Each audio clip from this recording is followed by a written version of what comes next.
هابي فالنتاين يا بيبي. خلينا نتفق ان مش كل حد يجي يقولك هابي فالنتاين يبقى خلاص بيحبك وهيجيب لك البندوره رينج. في ظاهره منتشره قوي الايام دي اسمها الجوستنج او التشبح، والجوستنج جايه من جوست از ان هو شبح موجود دلوقتي. والظاهره دي فيما تعنيه ان انت يبقى حد قريب منك قوي وفجاه الحد ده ما يبقاش موجود، يقفل كل وسائل التواصل الاجتماعي. بس اللي عايزه اقوله لك واطمنك ليه ان انت مش لوحدك، العالم كله بيعاني من نفس النظريه. المشكله دي زادت كمان في السنتين الاخرانيين قوي عن زمان. في بحث اتعمل سنه 2018 وده كان بيجمع عدد كبير قوي من ناس مختلفين وورلد وايد، ولقوا ان الناس دي في الاحصائيه بتاعتهم 65% منهم قالوا ان هو حصل لهم قصه التشبح دي او الجوستنج من البارتنر اللي كان معاهم. مش بس كده، لما جم يعيدوها لقوا ان 72% منهم قالوا ان هم كانوا جوستنج بحياه حد تاني. واضح ان القصه دايره وبيدور، يعني اللي بيحصل له كده المره دي بكره هو هيعمل ده في حد غيره. انا عايزه بس اقول لك ان المشكله مش فيه. خلينا نتفق ان الشخص اللي بيختفي فجاه الشخص ده هو حاجه من اربعه. اولا هو شخص غير مسؤول، اول ما بيدخل في وقت الجد خلاص بيحس ان هو غير متحمل المسؤوليه. تاني حاجه هو شخص اناني، مشاعره رقم واحد، اي حاجه تانية هيحسها خلاص على كده هيختفي. تالت شخص هو الشخص اللي ما عندوش قدره على المواجهه، انا مش هقدر اواجه فانا النهارده هختفي خلاص من حياه حد. ورابع شخص هو الشخص اللي عنده لا مبالاه، هو اصلا مش فارق معاه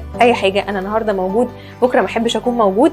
او الاوحش منه كمان الشخص اللي هو يسيب الباب موارب، بيختفي شويه وبعد كده يظهر بعديها وقت تاني. كل ده ممكن يحصل عادي جدا، بس الكارثه الازليه ان هي مش بس كمان حصلت في العلاقات، لا مؤخرا بقوا بيعملوا دراسات عن العمل، لقوا ان الناس كمان بتختفي من العمل من غير ما يبلغ الرئيس بتاعه ان هو مش جاي العمل تاني، هو بيقرر ان انا النهارده مش رايح الشغل. وده عانى منها 82% من اللي كانوا موجودين في البحث اللي اتعمل ده. طب انت دلوقتي لو حصل لك القصه دي، ايه الاربع حاجات المهمين او الخمسه اللي انت لازم تعمليهم؟ رقم واحد، اول ما انت تطمني ان الشخص اللي قدامك اللي اختفى فجاه ده هو شخص تمام، هو كويس وعايش حياته الطبيعيه، يعني ما جرالوش حاجه اتسببت في ان هو اللي يختفي كده على طول. بعديها تاني حاجه تعمليها ان انت اوعي تطردي شبحك، هو ما بقاش موجود لازم تقبلي ان هو خلاص ما بقاش موجود. تالت حاجه ما تلوميش نفسك، العيب فيه، العيب مش فيك يا حبيبتي، العيب فيه ان هو ما بقاش راجل مش قادر يقول قدام الاسباب الحقيقيه اللي هتخليه يختفي. رابع حاجه ان انت لازم تقربي قوي من الناس اللي بتحبيهم، لان الناس دي هي اللي هتطلعك من الوقت الصعب اللي انت فيه. خامس حاجه انت لازم تعملي له بلوك بلوك بلوك enjoy your valentine وانت اللي مزعلك.